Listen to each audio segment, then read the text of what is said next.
Tell me who are the criminals?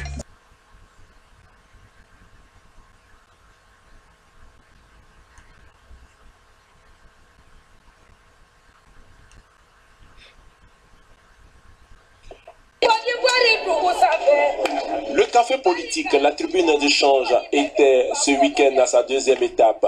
Au siège du COGEP aussi à Yopougon, le directeur national de campagne adjoint du candidat Laurent Gbagbo, chargé de la mobilisation de la jeunesse Charles Blé Goudé, a reçu les différentes associations musulmanes, notamment l'association des jeunes imams de Côte d'Ivoire, la communauté musulmane universitaire et l'association des élèves et étudiants musulmans de Côte d'Ivoire. À bâton rompu, sans détour, le directeur national de campagne adjoint chargé de la mobilisation de la jeunesse a répondu aux préoccupations de ses invités. Charles Blé Goudé leur a demandé de rester mobilisés et d'être au rendez-vous de la destinée de la mère patrie. Nous avons encore la possibilité de sauver ce pays. Quand on parle du futur de la Côte d'Ivoire, ne vous sentez pas à l'écart. Quand on parle du changement de la Côte d'Ivoire, ne vous sentez pas à l'écart. Quand on parle de la défense de l'identité de la Côte d'Ivoire, le musulman ne doit pas se sentir à l'écart. Parce que le musulman fait partie de la Côte d'Ivoire, parce qu'il est musulman ivoirien. Quand on dit alors défendre la Côte d'Ivoire, ne soyez pas à l'écart. C'est avec vous qu'on va défendre la Côte d'Ivoire. Avec à la tête quelqu'un qui a une vision pour la Côte d'Ivoire. Après avoir perçu les enseignements et le sens du combat du président Laurent Gbagbo pour faire de la Côte d'Ivoire un État développé et prospère pour le bonheur des Ivoiriens, la jeunesse de la communauté musulmane a promis d'accomplir la mission à elle confiée par le directeur national de campagne adjoint chargé de la mobilisation de la jeunesse, Charles Blé Goudé. Bon, ma préoccupation, c'était par rapport au port du voile, comment on appelle ça, dans l'école. Parce qu'en attendant, on voit des professeurs qui refusent, ou les filles qui sont voilées en classe, ils leur demandent d'enlever le voile. Bon, j'ai posé ma préoccupation, j'ai été très satisfaite par la réponse que le président Blé Goudé m'a donnée. Nous sommes venus échanger avec lui, nous avons parlé de tout, et de l'évolution et de l'avenir de la Côte d'Ivoire. Parce que dans notre entendement, avant, on pensait que les musulmans étaient bannis, exclus. Mais aujourd'hui, à travers tout ce qu'il vient de dire, nous avons compris que nous étions dans un coma très profond. Et aujourd'hui, nous faisons un éveil de conscience. Parce que c'est un éveil de conscience, il a éveillé en nous un certain nombre de choses. Donc nous l'encourageons sur cette voie et qu'il continue ces différentes rencontres et ces genres d'occasions, d'événements puissent se répéter. L'espace de libre-échange s'est poursuivi à Abobo à l'invitation de la jeunesse musulmane. Il s'est transformé en thé politique. Échange dans une ambiance conviviale autour des chantiers du président Laurent Gbagbo et de son programme de gouvernement. D'où des prières ont été dites afin que Allah confirme le pouvoir accordé à son fils, le président Laurent Gbagbo.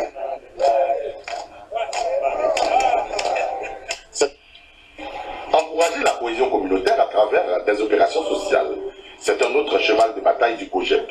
Les guides religieux musulmans de Diokwe ont salué le geste du COGEP qui a offert plusieurs centaines de bouilloires de prière en langage d'usage Seridaga, des nattes, ainsi que du ciment et des tôles à la mosquée Méité en construction. À Daloa, le lycée coranique Ansar du Dr Moustapha Sy accueille près de 400 élèves par an, du CP1 à la terminale. Les élèves sont formés en 3 langues, l'anglais, l'arabe et le français, en plus de toutes les autres matières académiques. Mr. President, this is the second clip on the... Monsieur le Président, c'est là le deuxième clip vidéo sur les actions sociales du COGEP, sous les auspices de Monsieur Blé Goudé. En Égypte ou en Arabie Saoudite pour le cycle supérieur. Le docteur Moustapha Sy Yacoub est le moufti général de Côte d'Ivoire. Il s'occupe d'environ 600 orphelins. À ce temps et à son centre de formation, ravagé par les vents violents qui ont accompagné les dernières pluies diluviennes, le COGEP, en guise de contribution à la reconstruction, ont offert des tôles et du ciment pour permettre à l'éminent guide de poursuivre son œuvre. Mati Diaby, l'imam de la mosquée centrale de Daloa, a reçu également un appui du COGEP pour parachever des bâtiments destinés au culte. En plus plus des guides spirituels, le président Charles Blé Goudé profite de son passage dans les villes pour rendre visite aux personnalités influentes des communautés afin de recréer l'harmonie et la proximité entre les peuples d'ici et d'ailleurs. La mosquée en question est située au quartier Bardo, quartier défavorisé de la ville de San Pedro. L'Almami Bamba Yakuba en est l'administrateur, en plus d'être le président régional du COSIM, Bassa Sandra. C'est le représentant du COGEP de San Pedro, Marc Blessépé, qui a exécuté la démarche commandée par Charles Blé Goudé, à savoir le don de 10 tonnes de ciment et de fer pour parachever la mosquée. Pour les fidèles, un lot de 100 nattes et de 100 bouilloires en caoutchouc, appelé dans le jargon Seritaga, a été convoyé d'Abidjan. Pour permettre à l'imam Bamba Yakuba de coordonner son action spirituelle dans la région, le COGEP a offert également un véhicule. Il n'en fallait pas plus pour que le guide spirituel lâche des larmes d'émotion.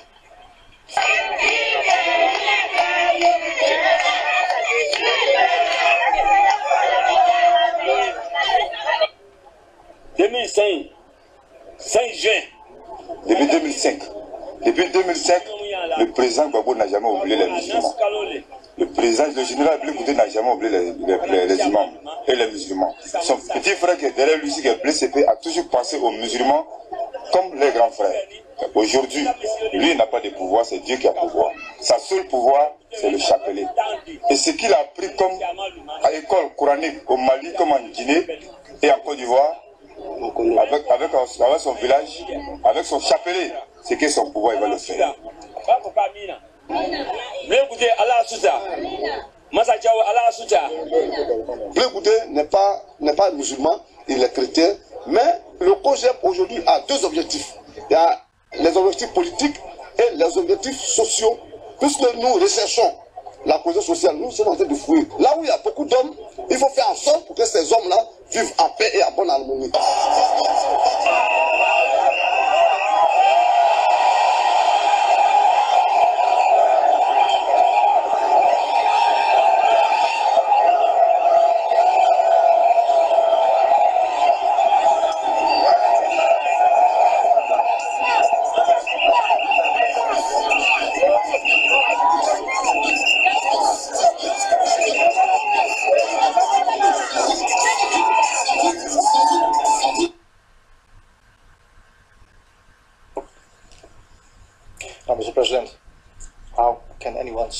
Monsieur le Président, comment quelqu'un pourrait-il dire que M. Blé Goudé était contre les musulmans ou les populations du Nord?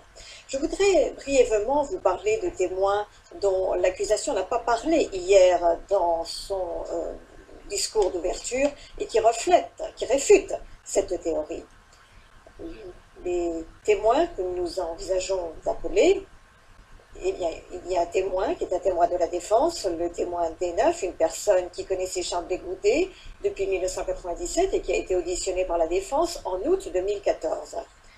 Et qui est également le D10 qui a indiqué que Charles Blé Goudé était un pacifiste dans l'âme. Il n'avait jamais vu une personne ayant une telle nature pacifiste. Ce témoin, Monsieur le Président, qui vient du nord de la Côte d'Ivoire, dira à la Cour, Monsieur le Président, qu'il n'y a pas, contrairement à ce que disait l'accusation, l'existence d'un plan commun. Dédis dira à cette Cour qu'étant un collègue de Blé Goudé venant du Nord, qu'il n'aurait jamais accepté si Blé Goudé avait organisé un tel plan, le plan allégué, ou s'il avait donc mis en place un plan qui envisageait des actes de violence contre les musulmans alors qu'il était musulman lui-même. Ce témoin a dit à la défense qu'un tel plan n'avait jamais existé concernant donc Blé Goudé. Et il a même dit du plan commun, ou un plan de violence contre les musulmans. Blé Goudé est le symbole achevé de la paix, de la cohésion. Ce genre de plan n'a jamais existé. He also told the defense, il a également dit à la défense les jeunes de leur demander d'enlever le barrage et il est calmé. Mr. President, Monsieur le Président, parlant de la personnalité de M. Blé Goudet, même après la crise, Blé Goudet a continué à plaider en faveur de la paix. Il a même passé du temps, lorsqu'il était à la prison au siège de cette cour, pour organiser une conférence sur la paix à Abidjan au mois de juin de l'année dernière. Une conférence sur la paix pour l'ensemble de la population ivoirienne à laquelle ont assisté tous les partis politiques. Toutes les personnes ivoiriennes, indépendamment de leur appartenance ethnique ou de leur croyance, y ont assisté. Une conférence à laquelle ont également assisté des représentants de l'ensemble des communautés ivoiriennes, y compris la communauté internationale. Une conférence pour laquelle il a été félicité dans les médias par le représentant des Nations Unies en Côte d'Ivoire. Monsieur le Président, l'ensemble de ces faits que nous allons présenter dans ce procès montreront que M. Blé Goudet n'aurait jamais pu faire partie de l'existence d'un plan commun.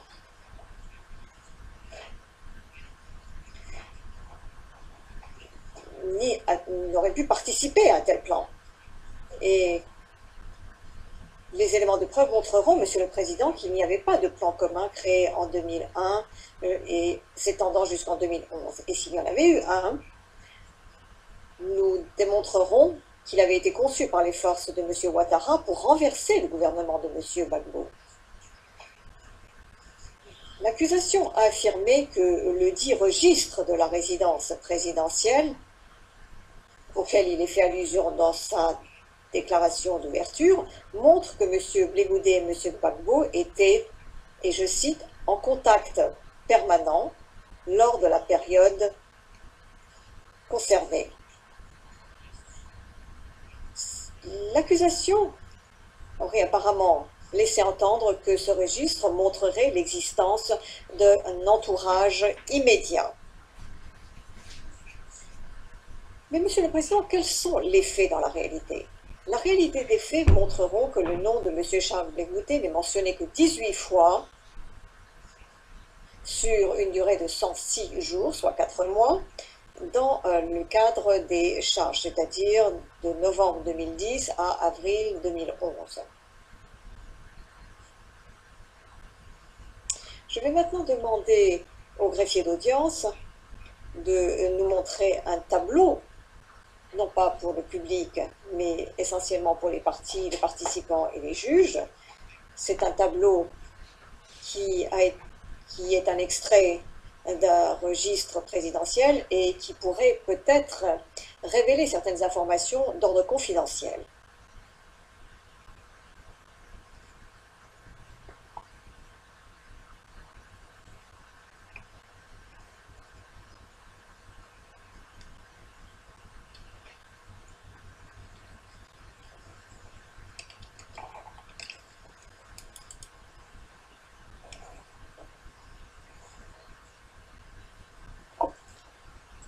Monsieur le Président, avec votre permission, je demanderai simplement que les écrans soient un peu tournés afin d'éviter qu'ils soient montrés dans la galerie du public.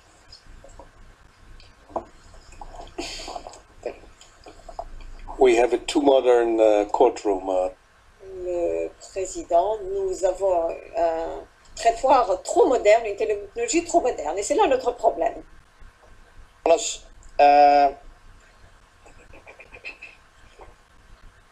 Maître Kloub, c'est une solution parfaite, merci. Monsieur le Président, si vous le permettez, je pense que maintenant vous devez pouvoir voir un tableau sur vos écrans qui comporte certains des noms de personnes qui auraient été inscrites dans le registre de la résidence présidentielle pendant la période concernée par les charges. Le Président interrompt, excusez-moi s'il vous plaît. Mais je pense qu'il faudrait faire la même chose de l'autre côté. Je ne sais pas. Enfin, vous voyez. I think so. I don't think it's... Enfin, je pense. Monsieur McDonald, je ne pense pas que l'on puisse voir. C'est écrit tellement petit.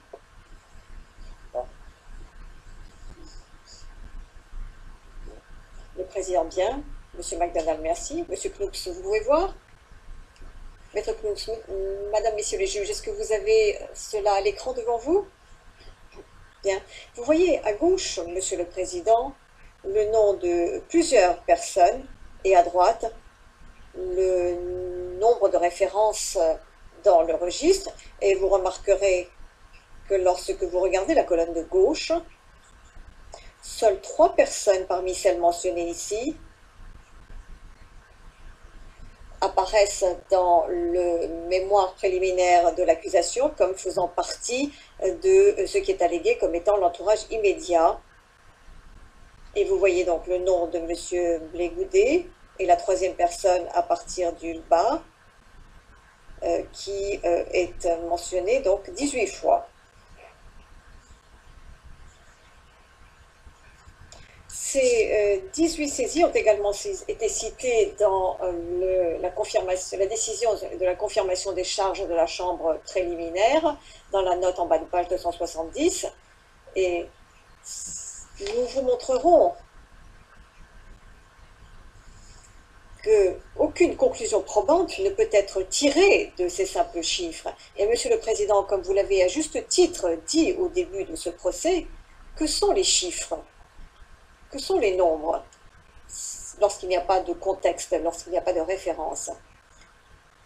Donc, aucune conclusion ne peut être tirée lorsque l'on compare ces 18 entrées avec le nombre de visiteurs fréquents, allégués, à la résidence présidentielle lorsque vous regardez le tableau que nous venons de vous montrer.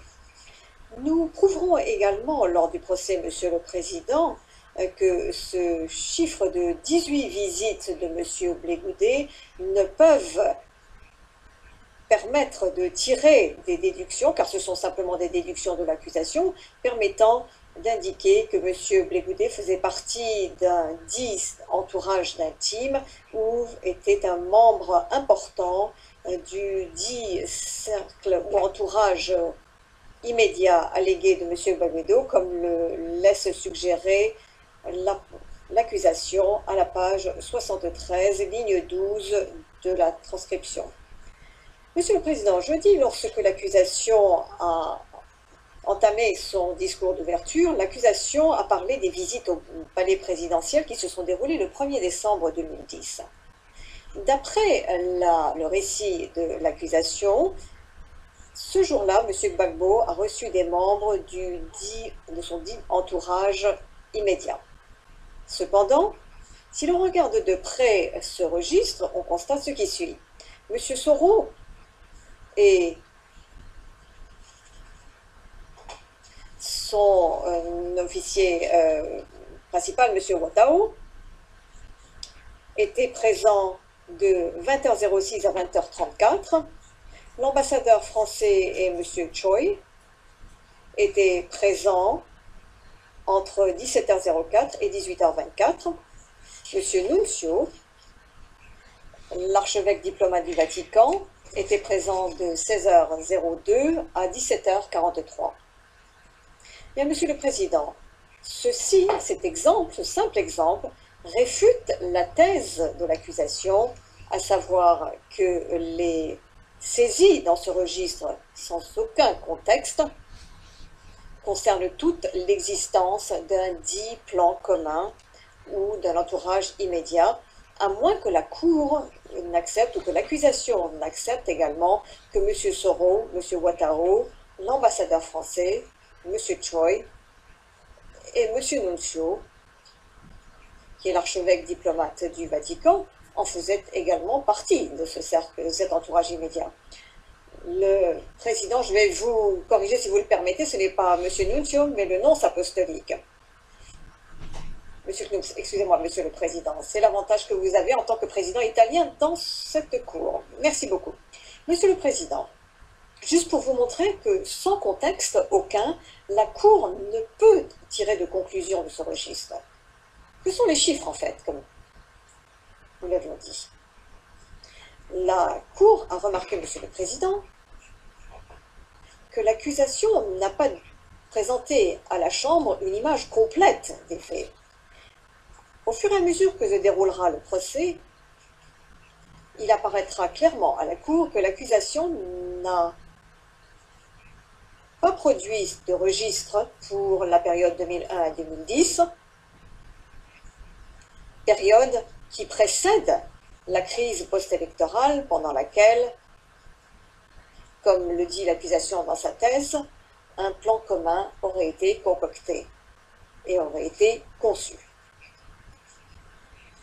Et pourtant, sans une image complète de la situation et sans avoir l'ensemble des registres pour toute la période et pas uniquement le registre concernant ces 4 mois sur une période de 10 ans qui intéresse l'accusation, les documents présentés à cette Cour n'ont pas de valeur probante.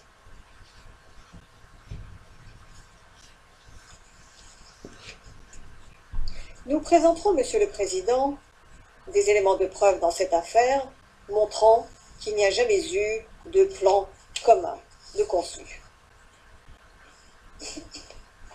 Et je vais maintenant passer à la partie B de ma présentation.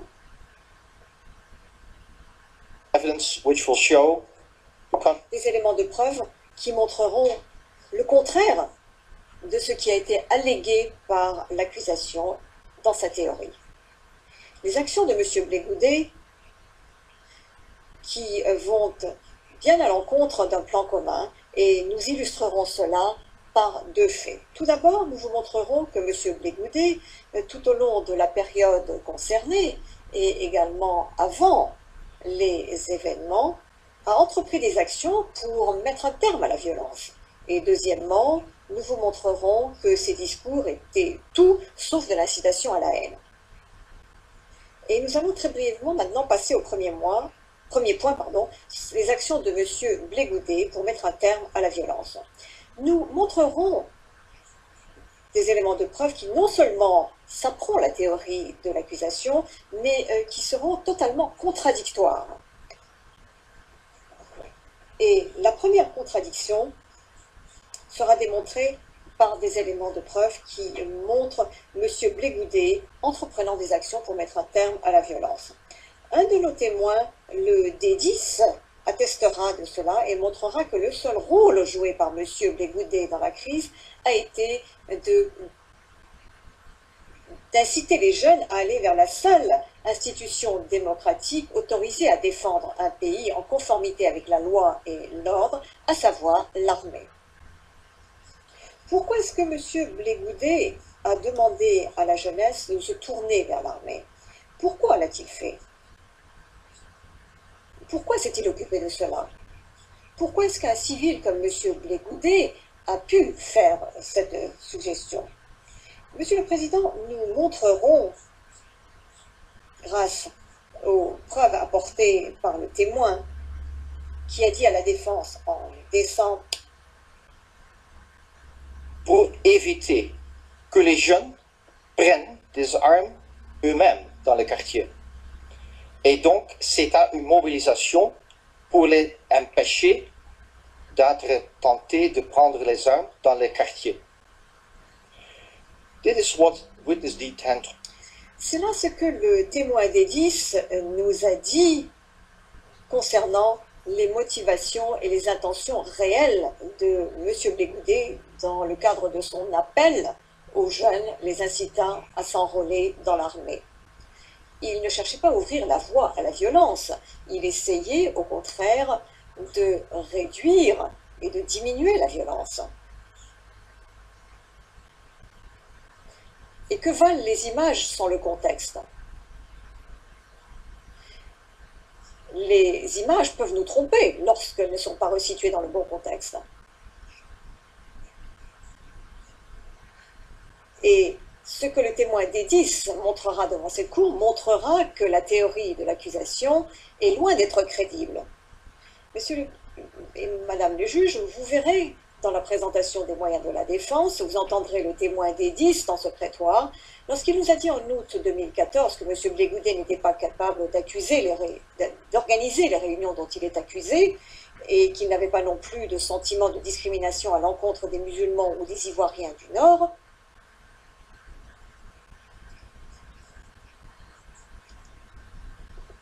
Ce même témoin montrera et dira également que c'est M. Blé-Goudé qui a incité les jeunes à rester calmes lorsqu'ils refusaient d'abattre les barricades dans les rues de Yopougon. Il les a persuadés de rester calmes. Et avant la crise, il a persuadé les organisations des jeunes de conclure un accord de paix pour diminuer la tension en Côte d'Ivoire. Monsieur Ndri, mon collègue, parlera de ce point plus en détail. Le témoin des 10 vous dira également que Charles Blé-Goudé, pour atteindre cet objectif, s'est rendu dans les mosquées et a même prié en récitant le premier sourate du Coran. Il s'est rendu dans les églises, est allé voir les populations du nord et du sud de la Côte d'Ivoire.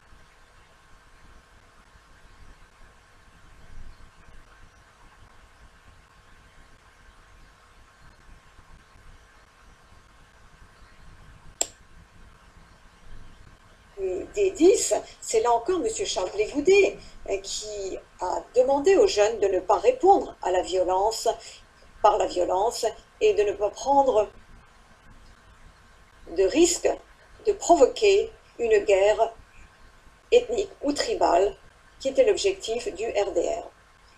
Ce que l'accusation, en dressant un portrait de M. Blé-Goudé, a omis de dire, c'est qu'il y a des éléments de preuve qui réfutent la suggestion selon laquelle M. Blé-Goudé avait des sentiments discriminatoires à l'encontre des étrangers. Si nous devons appeler des témoins, nous montrerons que pendant des années, M. Blé-Goudé a hébergé une dame du Nord au Burkina Faso. Donc les éléments de preuve montreront exactement l'inverse de ce qui est dit dans la présentation des moyens de l'accusation. Et je voudrais maintenant vous parler des discours de M. Blé-Goudé.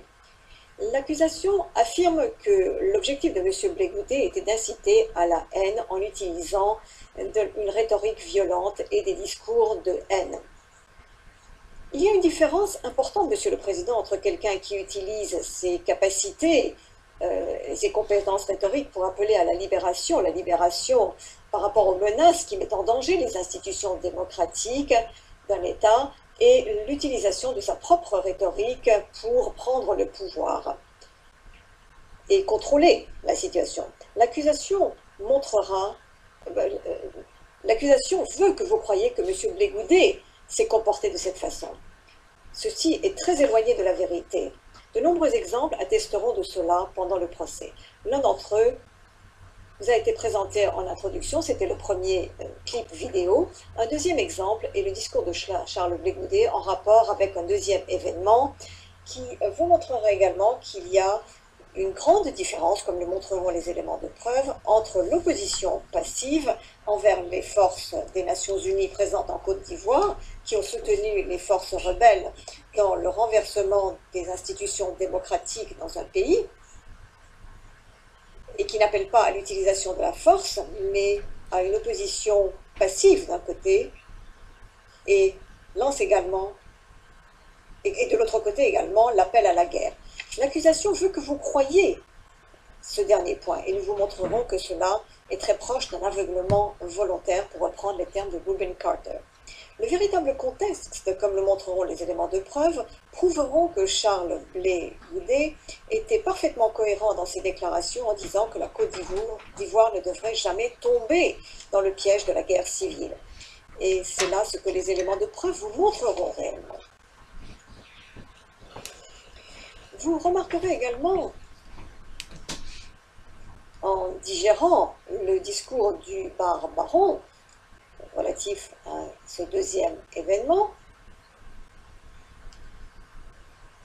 et du contexte de ce deuxième événement, contexte qui est nécessaire pour la théorie de l'accusation, les éléments de preuve de l'accusation montreront que M. Blé-Goudé, dans ce qu'on ne peut pas faire l'équation entre M. Blé-Goudé et les jeunes patriotes. Deuxièmement, cela montre que les mouvements de jeunes pro-Gbagbo étaient en fait composés de différents groupuscules, mouvements qui avaient des idéologies et des plans d'action diamétralement opposés. En fait, il y avait à l'époque 3 grands mouvements mobilisateurs et puissants, parmi ce qu'on appelait les jeunes pro-Gbagbo. Lors de la crise post-électorale, la défense démontrera que l'alliance de M. Blé était diamétralement opposée au CONARECI entre l'année 2006 et 2010, et cela a été expliqué par leur vision et leurs idéologies politiques qui étaient absolument différentes. Troisièmement, ou quatrièmement plutôt, excusez-moi.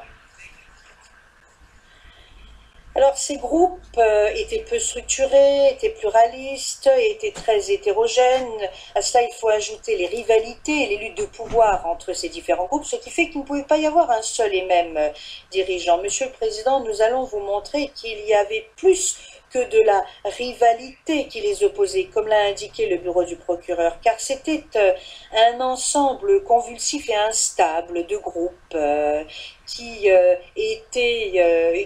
n'avaient aucune cohésion du fait de la rivalité entre les différents dirigeants, du fait de cette compétition ou concurrence assez farouche pour avoir la faveur de la population et l'attention des médias. Par exemple, nous démontrerons que la FESCI, qui était très éloignée de l'idéologie de M. Charles Blé-Goudet et de ses actes, n'a jamais fait partie de l'Alliance, mais ne faisait partie que du CONARECI. Nous démontrerons également que, à partir de l'année 2001, M. Charles Blé-Goudet doit partir de la FESCI à cause de ses points de vue tout à fait divergents et qu'il y a même quelqu'un qui avait essayé pour cette raison de tuer M. Blé-Goudet. M. Blé-Goudet a échappé à un assassinat en 1999 de justesse et d'ailleurs il faut savoir également que l'UPLTCI de M. Eugène Duet, et nous allons le démontrer, était tout à fait séparé de l'alliance de M. Charles Blé-Goudet, et c'est depuis sa création le 23 septembre 2002. Et cela va également être confirmé par des témoins à charge. Nous allons vous présenter des éléments de preuve documentaires où vous pourrez voir M. Duet qui dit publiquement à haute voix que les groupes de jeunes n'ont pas un seul et même dirigeant, et il accuse d'ailleurs même Monsieur Blé-Goudet, et il accuse Monsieur Blé-Goudet d'avoir peur des armes. Toutes ces organisations, Monsieur le Président, à exception faite de l'organisation pacifique de Monsieur Blé-Goudet, donc de l'Alliance, échappait totalement à son contrôle. D'ailleurs, ces groupes n'acceptaient même pas son autorité. En conséquence, il n'a pas été en mesure de les unir, de les unifier, ces groupes. Par exemple, le GPP, et le GPP, vous le trouvez à la droite des CONARECI. Le GPP de M. Touré était ouvertement opposé à M. Blé-Goudet, et ce parce que M. Blé-Goudet avait comme objectif de réconcilier le pays. Nous allons vous présenter des témoins qui confirmeront que M. Zegen Touré n'a jamais été sous le contrôle de M. Blé-Goudet. Il en va de même pour le crack. Nous allons vous le démontrer. Le crack a été créé justement pour se distinguer de M. Charles Blé-Goudet et de son alliance. Et puis, deux derniers éléments. Dans un premier temps, j'aimerais vous dire que, certes, M. Blé-Goudet avait le contrôle sur ce groupe pacifique. Et ce groupe pacifique a toujours fait état d'idéologie pacifique qui était tout à fait opposée aux actes violents de nombreux autres mouvements. M. Blé-Goudet a toujours refusé de demander à ses sympathisants de s'armer, et ce fut en fait l'une des raisons principales qui explique la tension entre M. Blé-Goudet et les mouvements de jeunes pro-Gbagbo. En conséquence, il ne pouvait pas y avoir un général de la rue. Alors, au vu de cette analyse, il peut être déduit que l'allégation du bureau du procureur dans sa déclaration liminaire suivant laquelle M. Charles Blé-Goudet avait donné des consignes aux jeunes pro-Gbagbo pour dénoncer les étrangers n'était pas fondée. Alors, je pense que nous pourrons faire la pause maintenant. Je pense que j'aurai besoin encore de 10 minutes après. Le juge président, je vous remercie, Maître Knops. Monsieur McDonald, excusez-moi de vous interrompre, Monsieur le Président, mais avant de lever l'audience, est-ce que nous pourrions passer à huis clos partiel pour parler très rapidement de quelque chose? Nous pourrons le faire lorsque nous reprendrons l'audience après la pause café. Le Président, oui, je pense qu'il serait plus opportun de le faire juste après la pause café. Et nous allons reprendre à 11h30.